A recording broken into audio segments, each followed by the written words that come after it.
Le droit, tout droit par ceux qui le font, qui le défont, qui le défendent. Bonjour à toutes et à tous et bienvenue dans le 11e numéro de cette émission de décryptage et d'analyse de certaines thématiques de droit. Une émission à retrouver une fois par mois, réalisée en partenariat avec l'Ordre des avocats au barreau d'Épinal. Ce mois-ci, nous nous intéressons à la responsabilité médicale, thème qui nous parle particulièrement dans les Vosges avec l'affaire des suriradiés d'Épinal. Quelles sont les erreurs médicales les plus fréquentes?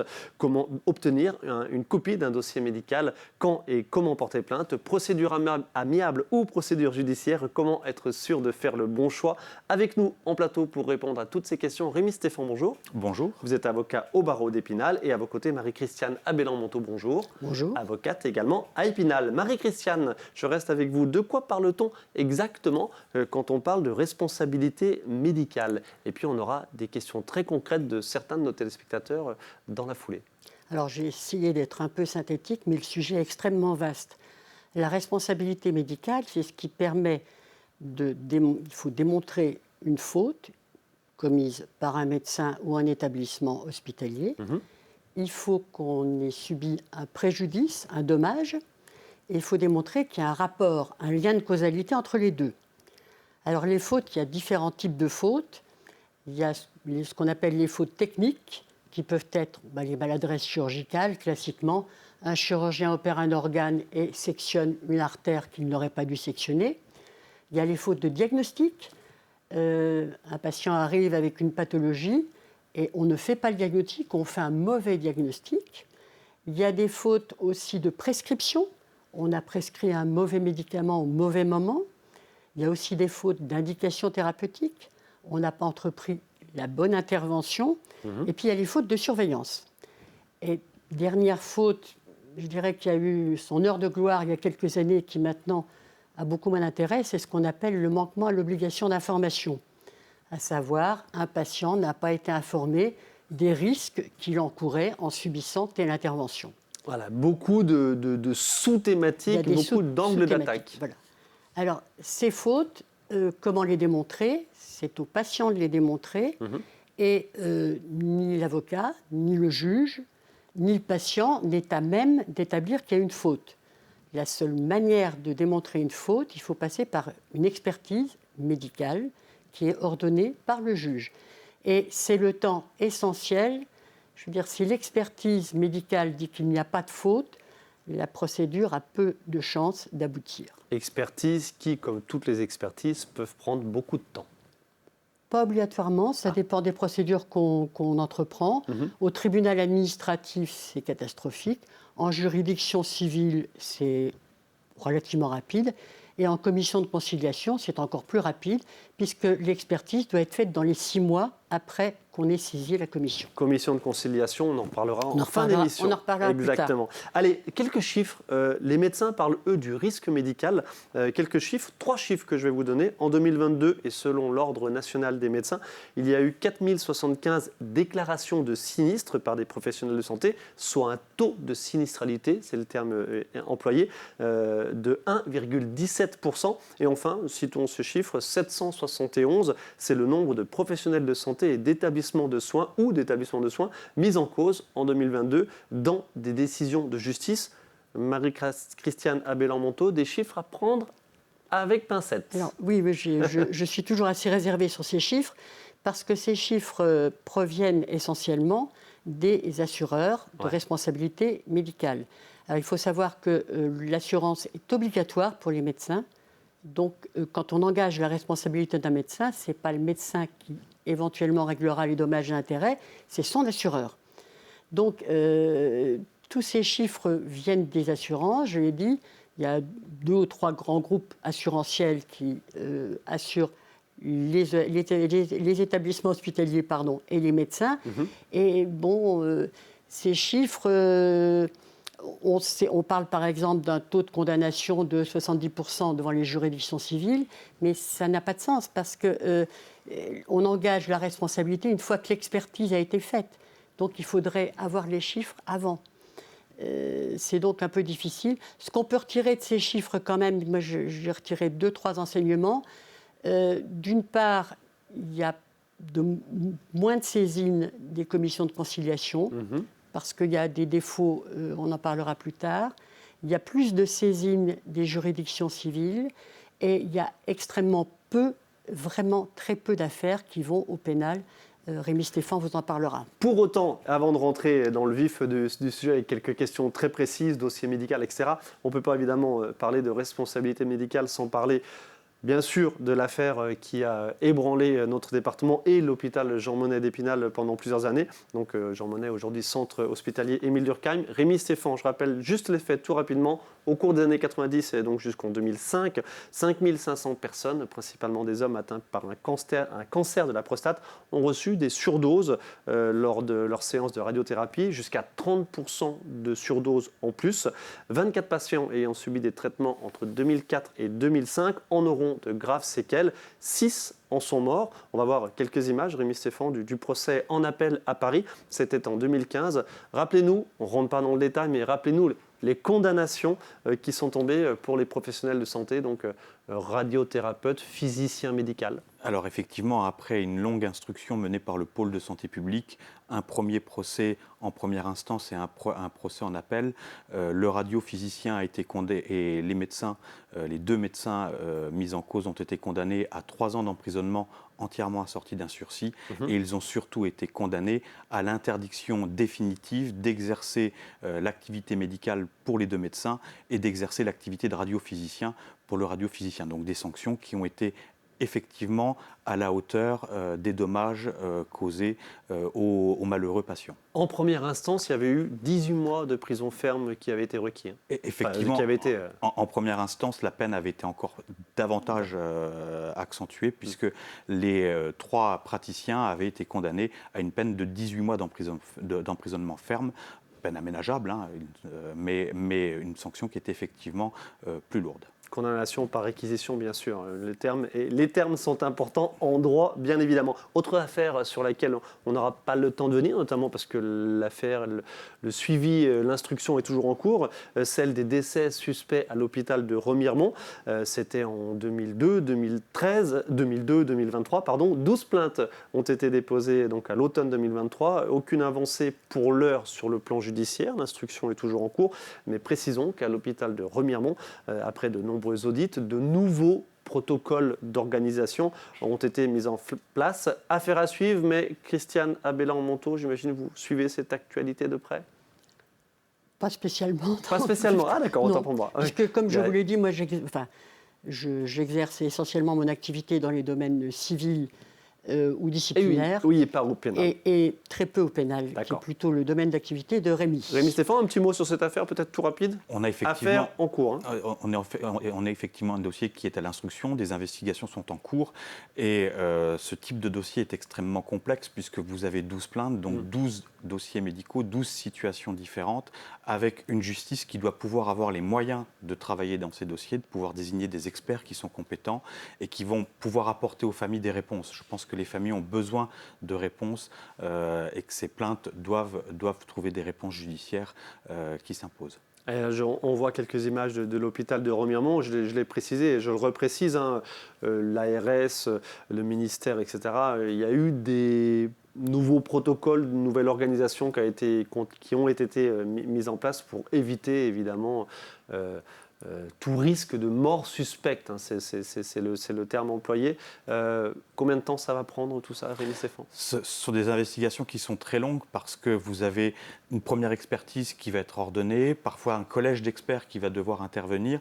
La problématique de la justice aujourd'hui, c'est qu'elle manque cruellement de moyens, qu'elle manque d'experts judiciaires à pouvoir désigner pour accomplir ces missions dans des délais très brefs. Donc ce sont des investigations au long cours et on comprend l'attente des familles qui veulent des réponses à des situations qu'elles trouvent anormales. Voilà, vous avez parlé, petite parenthèse, les mots sont importants, vous avez parlé d'experts judiciaires, mais en termes de magistrats instructeurs sur Épinal, à ce que je sache, on n'est pas trop mal lotis. Il y a quelques manquements, mais ça va. À Épinal, effectivement, on a 3 magistrats, les postes sont tous pourvus, on a 3 magistrats instructeurs qui travaillent sur les dossiers, mais ces magistrats, dans des domaines techniques comme le domaine médical, ont besoin d'experts à leur côté pour faire la lumière et comprendre ce qui a pu se passer dans chacun de ces dossiers. Allez, ces grosses actualités ayant été abordées, première question très concrète, si vous voulez bien, Marie-Christiane Abelland-Montaut. Michel d'Épinal nous a posé une question toute simple, qu'on est beaucoup à s'être demandé. Comment obtenir une copie de son dossier médical, tout simplement, dès qu'on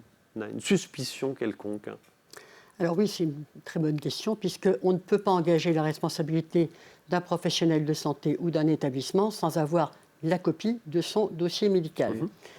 Il n'y a maintenant plus aucune difficulté pour obtenir cette copie.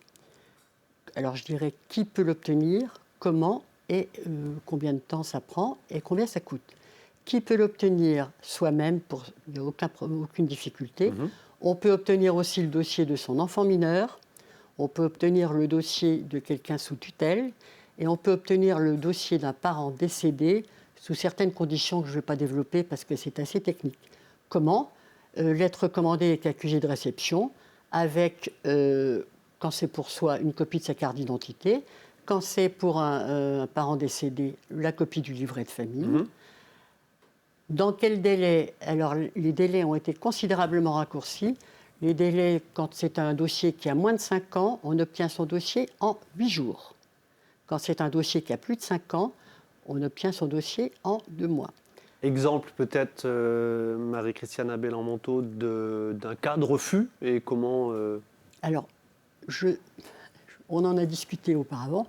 Moi, je n'ai pas de cas de refus. Dans chaque établissement hospitalier maintenant, si petit soit-il, il y a un professionnel qui est dédié à ça, uniquement à la communication des dossiers médicaux. Et franchement, la seule difficulté qu'on a eue et qu'on peut avoir, c'est quand il y a un bug ou une difficulté au niveau de l'informatique de l'établissement. Mais autrement, non. Parfois, quelques difficultés avec des médecins généralistes qui sont moins au courant de la façon dont on doit communiquer un dossier, mais ces difficultés se règlent très facilement par une lettre commandée, très éventuellement la saisine du Conseil de l'Ordre, mais franchement, il n'y a pas besoin. Et dernier point, cette communication jusqu'à présent était payante, les patients devaient payer, et il y a eu un arrêt récent qui permettra sans doute d'obtenir la gratuité.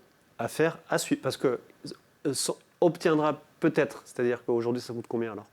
C'est environ 10 centimes par 10 centimes par feuille. Par page. D'accord. Et donc le dossier, il contient tout. Il y a les courriers, il y a les examens biologiques, il y a les comptes rendus, il y a les radios, etc. Voilà. Donc plusieurs dizaines, voire plusieurs centaines de pages peut-être. Parfois, ça dépend. Voilà. L'info est passée. Rémi Stéphan, une question de Chantal de Remiremont. En cas de suspicion d'une erreur médicale, quand et comment déposer plainte ? Alors, je pense que ce qui est essentiel en matière de santé publique, comme dans tout domaine de la vie, c'est d'abord de comprendre de quoi on parle quand on est malade, de poser les questions à son médecin, de comprendre quelle va être l'intervention, quelles vont être ses conséquences. On voit trop de patients qui arrivent dans nos bureaux après une difficulté, qui n'ont pas posé ces questions et qui finalement n'ont pas osé interroger leur médecin. Donc ça, c'est essentiel. Quand on a un problème de santé, on n'hésite pas à dialoguer avec son médecin pour bien comprendre de quoi il s'agit. Aucune appréhension à avoir avec la stature du médecin. Et puis, c'est soi, c'est sa santé, c'est son corps. C'est ça, on parle d'intimité. Il faut vraiment, et ça c'est essentiel, ne pas hésiter à poser les questions pour comprendre. Et à poser plusieurs fois la question si on n'a pas compris. On va commencer à envisager d'engager une procédure quand la normalité va surgir. Quand une intervention bénigne, je pense par exemple à ce patient qui devait se faire opérer de la cataracte, normalement c'est pour retrouver du confort de vie, et qui a perdu son œil. Vous allez commencer à vous poser des questions et effectivement, pour engager les démarches, la chose essentielle, ça va être une démarche d'expertise. Une analyse du dossier médical par un médecin expert indépendant qui va reprendre le dossier depuis le commencement, le diagnostic, jusqu'à l'exécution de l'intervention chirurgicale, par exemple. Expert qui est approché, qui est saisi comment ? Alors, quand vous avez 2 ordres de juridiction, l'ordre administratif, qui va juger les personnes publiques, les hôpitaux, Et vous avez l'ordre judiciaire qui va juger le secteur privé, donc les cliniques. La responsabilité des médecins libéraux seront jugés par cet ordre judiciaire. Ça a une vraie implication parce qu'on observe une différence de jurisprudence, notamment sur le montant des dommages et intérêts, qui sont significativement différents selon l'ordre de juridiction auquel on va être attaché. Et les délais, comme l'a précisé votre confrère. Et les délais de justice qui, en matière administrative, sont effectivement très longs.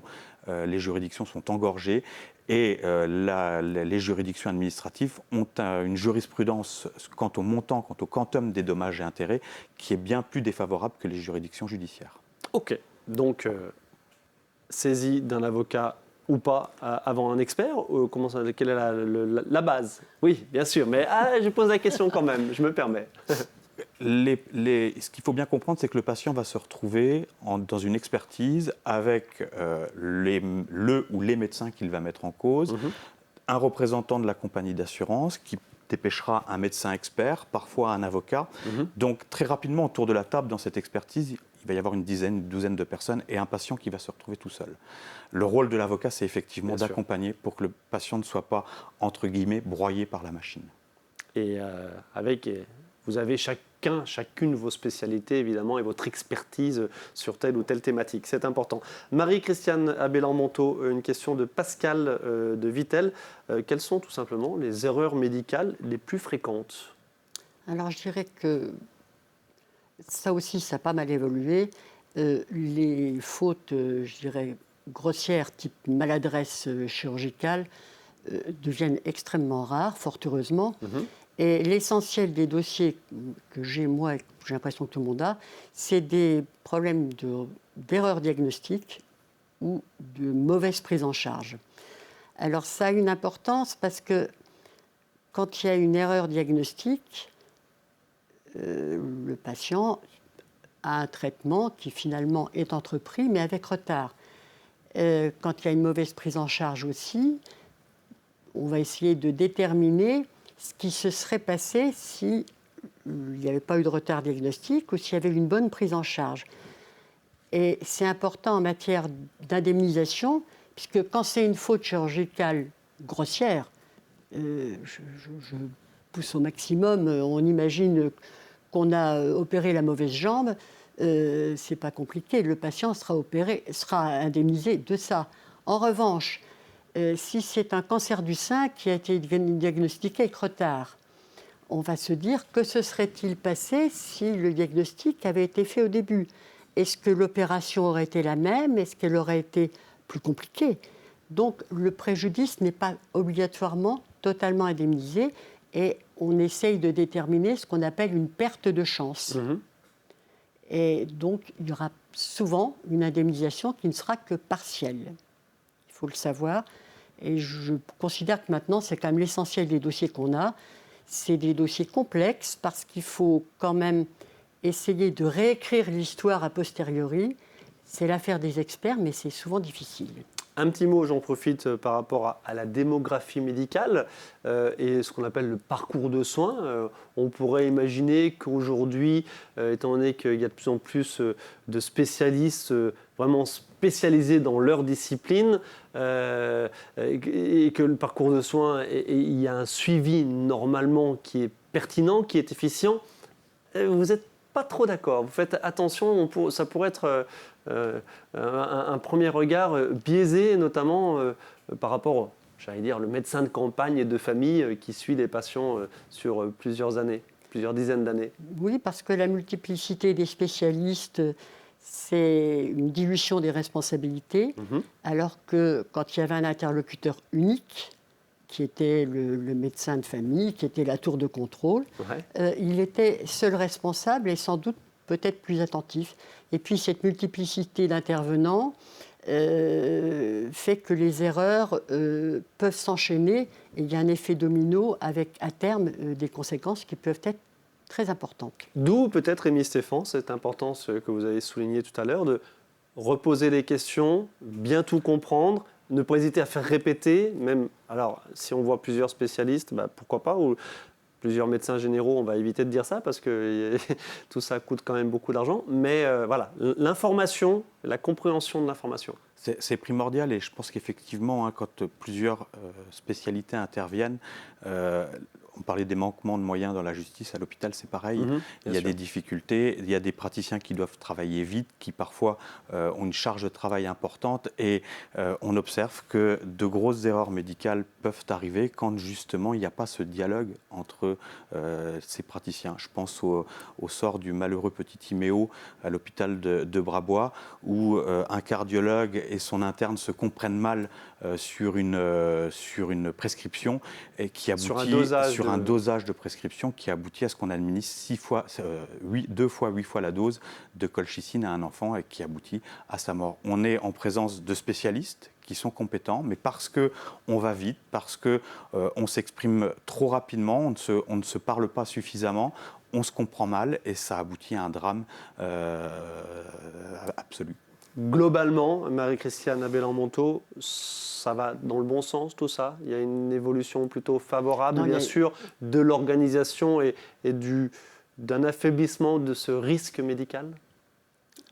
Je pense qu'il y a une évolution favorable sur les erreurs grossières, très certainement. Il y a aussi une évolution favorable sur les droits des patients qui ont l'accès au dossier médical, qui ont à leur disposition la possibilité de saisir le juge civil ou le juge administratif, et puis d'aller aussi devant les commissions de conciliation et d'indemnisation. Alors justement, ces conciliations, vous avez le terme exact, pardon, commission d'indemnisation et de conciliation, créée en 2002, donc ça fait grosso modo un peu plus de 20 ans, ces raisons d'être, l'intérêt et puis la pertinence de ces procédures? Alors, l'idée, c'est de ne pas aller justement devant la justice. Alors, la raison d'être, c'est de permettre aux patients, aux victimes, d'avoir un accès rapide à une expertise gratuite et qui, en général, est de qualité. L'autre raison d'être, qui est à mon sens essentielle, c'est que ça permet, devant la même commission, de mettre en cause un médecin privé, une clinique, et un hôpital. Ce qui évite la difficulté d'avoir les deux ordres juridictionnels. Ça, c'est quand même c'est donc extrêmement rapide. Ça, c'était la raison d'être. Avec 20 ans de recul, il y a quelques difficultés quand même, puisque la commission n'est pas une juridiction, elle rend un avis, et cet avis n'a pas d'effet obligatoire. Donc, si l'avis dit c'est la responsabilité de tel praticien, si l'assureur du praticien dit non, je ne suis pas d'accord, il faut retourner devant une juridiction. Rémi Stéphane, votre analyse sur ces commissions d'indemnisation et de conciliation? L'intérêt, je pense, c'est d'obtenir une première lecture de son dossier médical par un expert.